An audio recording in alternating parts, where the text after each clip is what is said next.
Pushing a one-sided religious agenda in our schools is part of a coordinated strategy to plunge our country backward.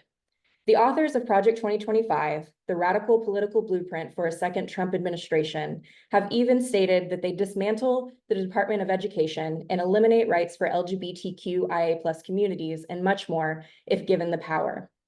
Just what does this curriculum have in common with Project 2025? Ben Carson, former Republican presidential candidate and an author of Project 2025, sits on the advisory board for this curriculum. Additionally, 3 delegate members Carson has added to the advisory board are also listed as contributors to Project 2025. Let us be clear today.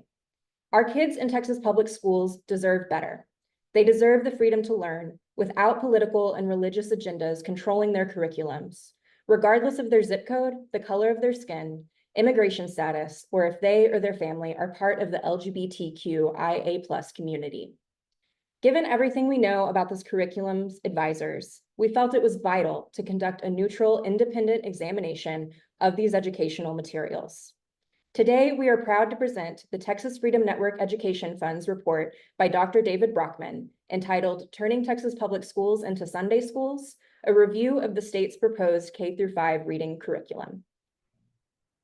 Thank you, Emily, and thank you all for attending this presser. I want to begin by noting that the findings and comments in my report are entirely my own and do not necessarily reflect the positions of Rice University's Baker Institute for Public Policy or Texas Christian University. So that's that disclaimer out of the way. Let me go ahead and say that the bottom line here for this, in terms of my findings on this proposed curriculum, is I'd call it a missed opportunity.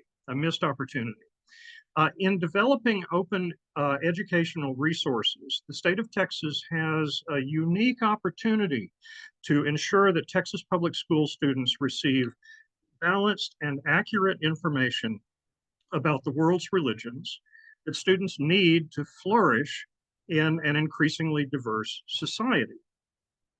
Sadly, the proposed curriculum in its current form fails to meet that challenge. After conducting an intensive examination of the curriculum, I found that its coverage of religion is at times inaccurate, it lacks religious balance, and too often fails to provide students with neutral, non-confessional coverage of religions necessary for a public school context with its diverse student and teacher population. Specifically, the curriculum contains far too much coverage of Christianity and the Bible, and far too little coverage of other religions that make up American society today. And instead of being religiously neutral, the curriculum tends to promote Christianity over other religions, and in some cases presents biblical texts in a manner more appropriate for Sunday school than public schools. Now, this, of course, is an educational concern about what teachers teach and students learn, but it's also a religious freedom issue, because favoring or promoting one religion over others makes some students and teachers outsiders in their own public schools. So let me go through summarize my 5 key findings. These are all presented in the report. Finding number 1, the proposed curriculum places far too much emphasis on Christianity and the Bible. It offers very limited coverage, or none at all, of other major religions and faith traditions that students are likely to encounter in American society. So, for example, students learn a whole lot about Christianity and the Bible, about the biblical creation and flood stories, the wisdom of King Solomon, Daniel in the lion's den, the life and miracles of Jesus, the Last Supper, the Good Samaritan, the Apostle Paul. Other religions get far less coverage, nothing to that level, if any. Finding 2, one-sided portrayals of Christianity and its impact whitewash difficult historical truths.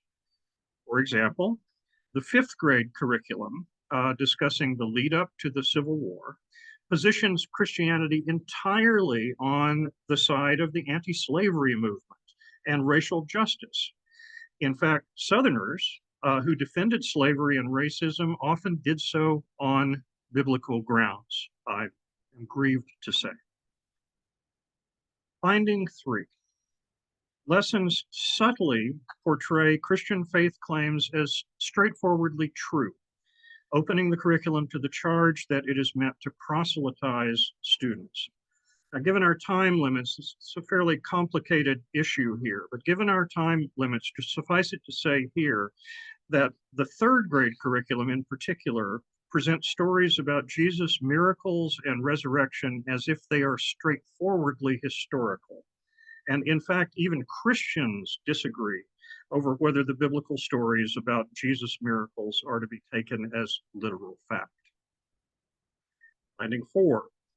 The authors appear to go out of their way to work detailed Bible lessons into the curriculum, even when they are both unnecessary and unwarranted. For example, in a kindergarten unit that is ostensibly about art appreciation, the text devotes an entire lesson to the biblical creation and flood stories from Genesis, and then quizzes students on the order in which things were created. Finding 5.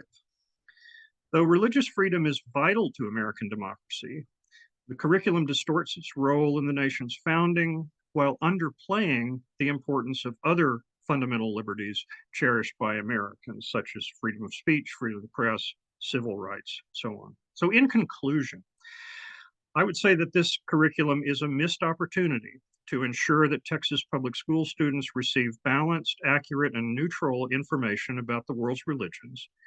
The curriculum contains far too much coverage of Christianity and the Bible, and far too little coverage of other religions that make up American society today. And instead of being religiously neutral, the curriculum tends to promote Christianity over other religions, and in some cases presents biblical texts in a manner more appropriate for Sunday school than public schools.